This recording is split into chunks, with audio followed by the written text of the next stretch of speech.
Bien, chers amis, bonsoir. Je vais comme d'habitude commenter l'actualité du halal et de l'islamisation de nos pays d'Europe et évidemment de la France, puisque c'est le pays que j'aime, le pays que j'aimerais transmettre à mes enfants. Alors, l'actualité nous fournit beaucoup de motifs d'inquiétude.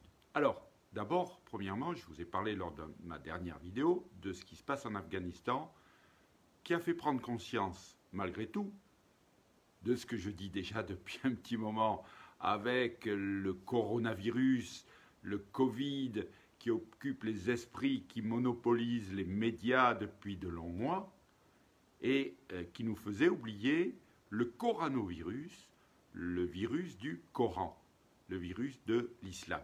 Donc, grâce aux talibans, chers amis, tout ça s'est remis un petit peu en place.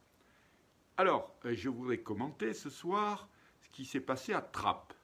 Trappes, c'est une ville qui est totalement islamisée. C'est un territoire perdu de la République. Et Trappes était détenu politiquement par un maire qui s'appelle Ali Rabeh, qui était connu pour ses accointances, ses liens avec les terroristes islamiques.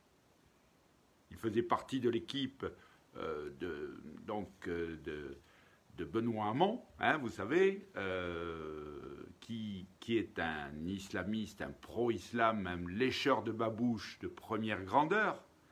Et il a été donc viré par le Conseil d'État après un recours de son adversaire des Républicains. Alors cet adversaire des Républicains, il s'appelle Othman Nasrou. Othman Nasrou, né au Maroc, à Casablanca, double nationalité, bien entendu, c'est-à-dire qu'il n'a pas fait donc de choix. Et vous vous souvenez de ce que disait Mohamed VI à propos des ressortissants marocains en France, qui ne seraient jamais français.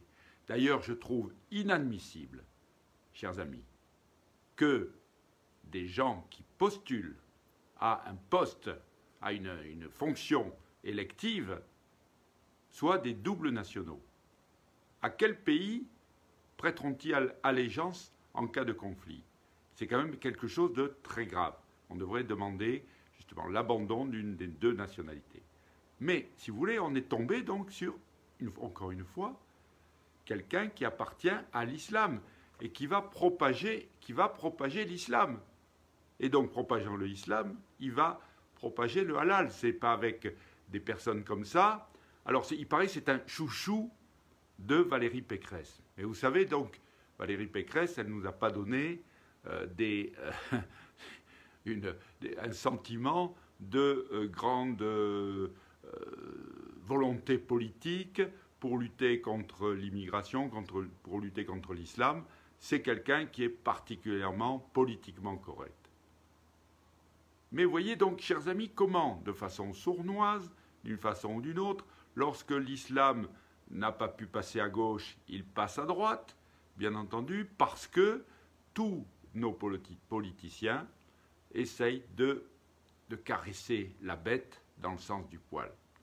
Voilà comment le halal progresse, voilà comment notre pays voit peu à peu la charia s'installer, voilà comment, grâce maintenant à des bataillons d'Afghans qui vont arriver parce qu'on va nous dire que ce sont des pauvres gens qui ne peuvent rien faire, que venir chez nous, dans un pays mécréant, au lieu d'aller dans un pays musulman, où ils auront évidemment la même chose, ils auront ce qu'ils cherchent, c'est-à-dire la charia, puisque je vous rappelle que dans un sondage qui a été fait en Afghanistan, 99% des Afghans étaient pour l'application de la charia, et 85% d'entre eux étaient pour la lapidation de la femme adultère. Alors vous voyez l'enrichissement culturel que nous allons avoir, tous ces bataillons vont grossir, évidemment ceux qui sont déjà présents, et si nous ne faisons rien, l'avenir est particulièrement sombre. Voilà, chers amis, ce que je voulais vous dire ce soir. Je n'en dirai pas plus, je vous souhaite une bonne soirée, et à ma prochaine vidéo, qui sera donc vendredi soir à 19 h. Bonne soirée chers amis.